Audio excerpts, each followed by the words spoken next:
आज आप सुने महर्षि वाल्मीकि की कथा। प्राचीन काल की बात है। एक वन में रत्नाकर नाम का डाकू रहता था। वो बड़ा निर्दयी था। वो राह चलते लोगों को लूट लेता है। कभी कभी धन के लालच में वो आदमी को मार देता है। रत्नाकर की दुष्टता के कारण उस वन में निवासी बड़े दुखी थे। एक दिन की घटना है। नारद मुनि कुछ ऋषियों मुनि के साथ उस वन से होकर जा रहे थे। रत्नाकर मार्ग में मिला। उसने नारद मुनि से कहा, आपके पास जो कुछ धन दौलत हो वो सब मुझे दे दो, नहीं तो मैं आप सबको मार डालूंगा। नारद मुनि ने हंस कर कहा, भाई हम लोग साधु महात्मा है, हमारे पास धन कहाँ है, हमें जाने दो। रत्नाकर बोला, यदि आप मुझसे धन छिपा रहे हो तो समझ लीजिए आपको अपने जीवन से हाथ धोना पड़ेगा। फिर कुछ क्षण रुक कर क्रोध में बोला, बोलो आपका धन कहाँ है। नारद मुनि ने कहा, अच्छा भाई, हम तुम्हें धन देंगे, परंतु तुम पहले हमारी एक बात का उत्तर दो। रत्नाकर बोला, कहो, मैं आपको उत्तर दूंगा। नारद मुनि ने कहा, भाई यह पाप तुम किस लिए करते हो। रत्नाकर बोला, अपनी गृहस्थी का खर्चा चलाने के लिए। नारद मुनि ने फिर पूछा, अच्छा इस प्रकार जो पाप तुम्हें होगा उसे तुम्हारे घर वाले बांट लेंगे। बोला। यह प्रश्न सुनकर रत्नाकर चौंका। प्रश्न कठिन था। बोला, इस बात का उत्तर तो मैं घर वाले से ही पूछ कर दे सकता हूँ। नारद मुनि ने कहा, अच्छा तो अब तुम इस बात का घर जाकर पता लगाओगे, तुम्हारे पाप में कौन भाग लेगा। रत्नाकर घर गया। उसने अपने घर के हर व्यक्ति से पूछा, किंतु किसी ने भी रत्नाकर के पाप में भाग लेना स्वीकार नहीं किया। अंत में नारद मुनि के पास आकर उसने सारा हाल कह सुनाया। नारद मुनि ने कहा, देखो भाई, तुम्हारे पाप में कोई साथ नहीं देता है। इस काम में जो पाप तुमसे हो रहा है उसका फल तुम्हें ही भोगना पड़ेगा, सोच लो। ऐसा सुनते ही रत्नाकर को सच्चा ज्ञान मिला। उसने तुरंत घर छोड़ दिया और नारद मुनि से प्रार्थना करके कहने लगा, मुनिवर, मैंने जीवन में बहुत पाप कमाया है, मेरा अब उद्धार कैसे होगा, उपाय बताइए। नारद मुनि ने रत्नाकर को हृदय से लगा लिया और उसे भगवान का भजन करने का ढंग बताया। रत्नाकर ने घोर तपस्या की। उसका जीवन ही बदल गया। अब उसका नाम रत्नाकर से बदल कर वाल्मीकि हो गया। यही वाल्मीकि ऋषि थे जिन्होंने सबसे पहले संस्कृत में रामायण लिखी है। महर्षि वाल्मीकि ने भगवान के लिए बड़ी तपस्या की है। संसार के समस्त ज्ञान महर्षि को भगवान ने दे दिया है। उनकी तपस्या का ही ये फल है जिसके कारण आज वो संसार में अमर है। उनकी रामायण आज घर घर में भक्ति का प्रकाश कर रही है। जन्म से ही कोई मनुष्य महान नहीं बनता, मनुष्य के कर्म ही मनुष्य को पतन और उत्थान की ओर ले जाता है। संसार में जितने भी ग्रंथ है उन सब में महाभारत ग्रंथ है सबसे बड़ा है। धर्म, राजनीति, इतिहास और विज्ञान सभी विषयों का इसमें सुंदर विवेचन है।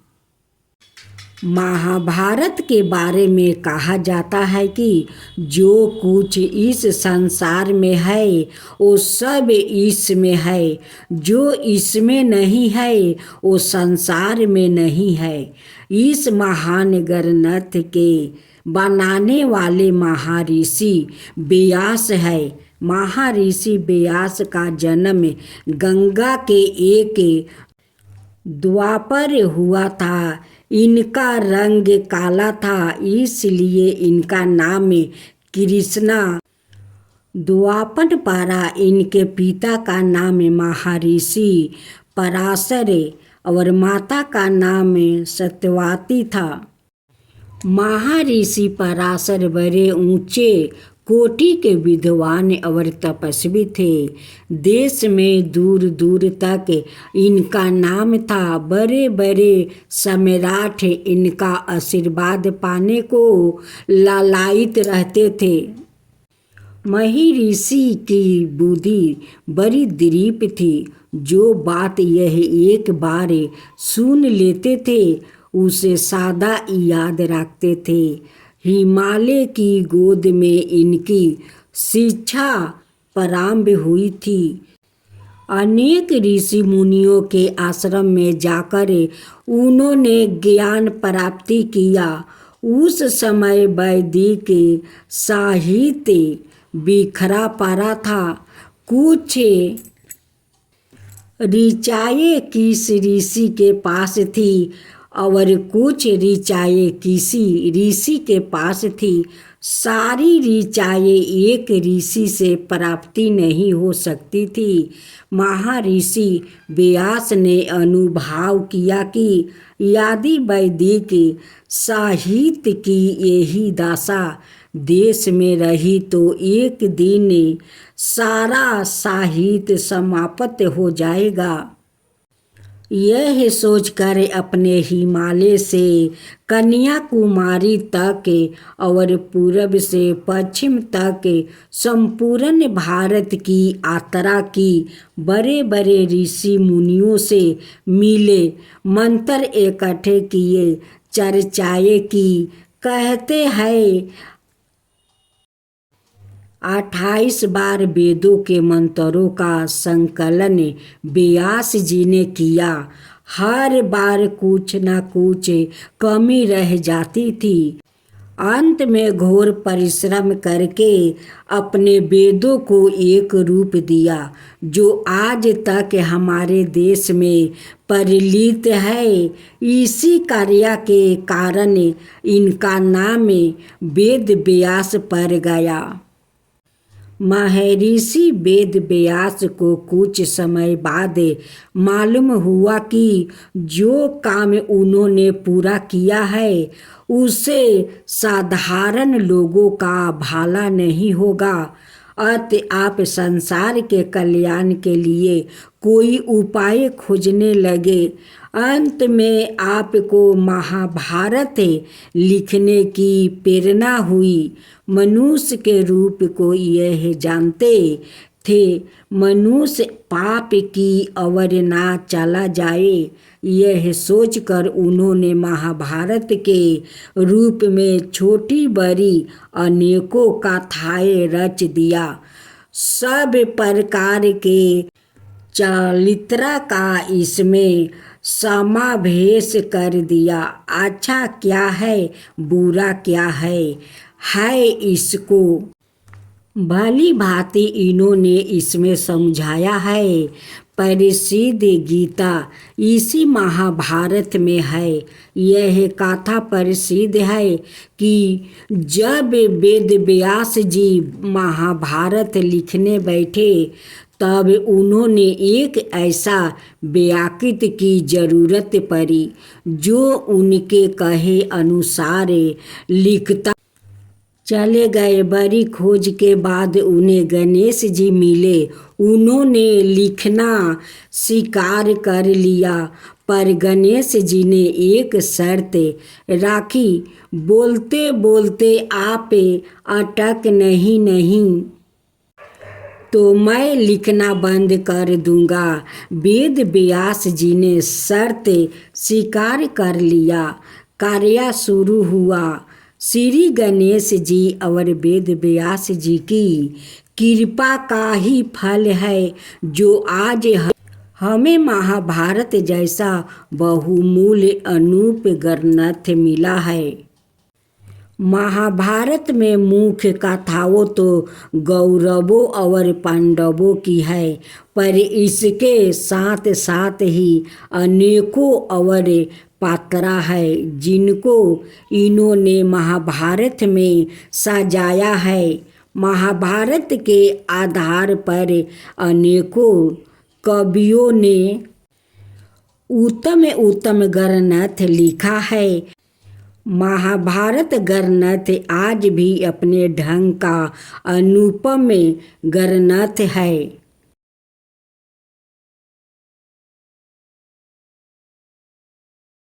अब सुने महर्षि की दूसरा पाठ। महर्षि हरिद्रुम के पुत्र गौतम ऋषि के आश्रम में एक दिन एक छोटा सा बालक आया। उसने नम्रता से महर्षि के चरणों में प्रणाम कर प्रार्थना की, भगवान, मैं आपके श्री चरणों की सेवा करना चाहता हूँ, आप मुझे स्वीकार करें। महर्षि ने स्नेह पूर्वक पूछा, बालक, तुम्हारा गोत्र क्या है? बालक बोला, मैंने अपनी माता से यह बात पूछी थी। मेरी माता ने कहा है कि जब वो युवा थी तब मेरे पिताजी के घर बहुत से अतिथियाँ आया करते थे। माताजी अतिथियों सेवा में ही बराबर लगी रहती थी, इसलिए वो गोत्रा नहीं पूछ सकी। मेरी शैशव अवस्था में ही पिताजी परलोक चले गए अथाए। भगवान, मुझे इतना ही पता है कि मैं सत्यकाम जबला का पुत्र हूँ। गौतम ऋषि ने प्रसन्न होकर कहा, बस्ते ब्राह्मण को छोड़कर दूसरा कोई भी इस प्रकार सरल भाव से सच्ची बात नहीं कह सकता है। तुम निश्चय ही ब्राह्मण हो। मैं तुम्हारा उपवन में संस्कार करूँगा। जाओ, थोड़ी सी समिधा ले आओ। विधिवत उपनयन संस्कार हो जाने के बाद ऋषि ने दुबली पतली 400 गायें चुनकर सत्यकाम से कहा, बेटा, इन्हें चराने वन में ले जाओ। जब तक इनकी संख्याएँ 1,000 ना हो जाए तब तक लौट कर मत आना। सत्यकाम ने गुरुदेव की आज्ञा हर्ष से स्वीकार किया। ज्ञान की सच्ची अभिलाषा के लिए हिमालय जैसा धैर्य अपने आप होता है। सत्यकाम ने वन में अपनी झोपड़ी बनाई और गायों की सेवा करते हुए उसे कई बरस बीत गया। जब गाय की संख्याएँ 1,000 हो गई तब एक वृषभ ने आकर मनुष्य वाणी में पुकारा। सत्यकाम ने नम्रता पूर्वक कहा, भगवान, क्या आज्ञा है? वृषभ ने कहा, बस्ते अब हमारी संख्याएँ 1,000 हो गई है। हमें गुरुदेव के घर ले चलो। मैं तुम्हें ब्रह्मा के एक पद का उपदेश दूंगा। बीरबा ने बताया, इसका नाम पारकसवन है। आगे का उपदेश अग्निदेव करेंगे। दूसरे दिन प्रात काल गायों को लेकर सत्यकाम गुरु के आश्रम की ओर चले। मार्ग में परवा डालकर उन्होंने गायों को रोका और जल पियाकर रात्रि निवास की व्यवस्था की। वन में से सूखी लकड़ियाँ एकत्र कर अग्नि ज्वालित की और वो पूरब की और मुख करके बैठ गया। अग्नि की ज्वाला से साक्षात अग्निदेव ने सत्य कामना को पुकारा और अनंतवन नाम का ब्रह्म के द्वितीय पद का उपदेश देकर कहा, आगे का उपदेश। दूसरे दिन प्रात वो गौओं को लेकर आगे बढ़े। संध्या काल एक जलाशय के किनारे रात्रि विश्राम के लिए ठहरे। वो अग्नि जलाकर बैठे ही थे कि एक हंस उड़ता हुआ आया और सत्यकाम के पास बैठ गया। हंस ने ज्योतिषी माना नाम के ब्रह्मा के द्वितीय पद का उपदेश दिया और बताया कि अगला उपदेश जल मृग करेगा। अगले दिन वो गौओं को लेकर चले गए। संध्या के समय एक बट वृक्ष के नीचे बैठे ही थे कि एक जल मृग उनके पास आया और आयतन वन रूप से ब्रह्म का उपदेश दिया। सत्यकाम ने ब्रह्म ज्ञान प्राप्त किया। वो एक सहस्त्र गौ लेकर गुरुदेव के आश्रम में पहुँचे। उस समय उनके मुख पर ब्रह्म तेज छा रहा था।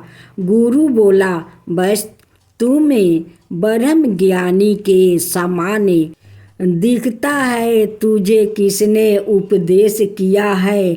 सत्यकाम ने नरमाता से कहा, गुरुदेव मुझे मनुष्य तारों से उपदेश प्राप्ति हुआ है, पर आपके सामने आचार्य द्वार प्राप्ति हुई विद्याएं ही श्रेष्ठ होती है। अत आप मुझे उपदेश करें।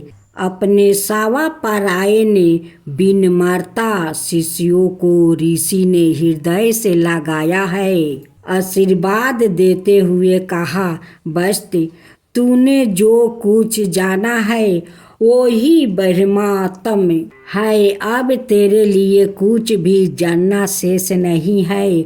गुरु सेवा से सवाए ही ज्ञान प्राप्ति होता है।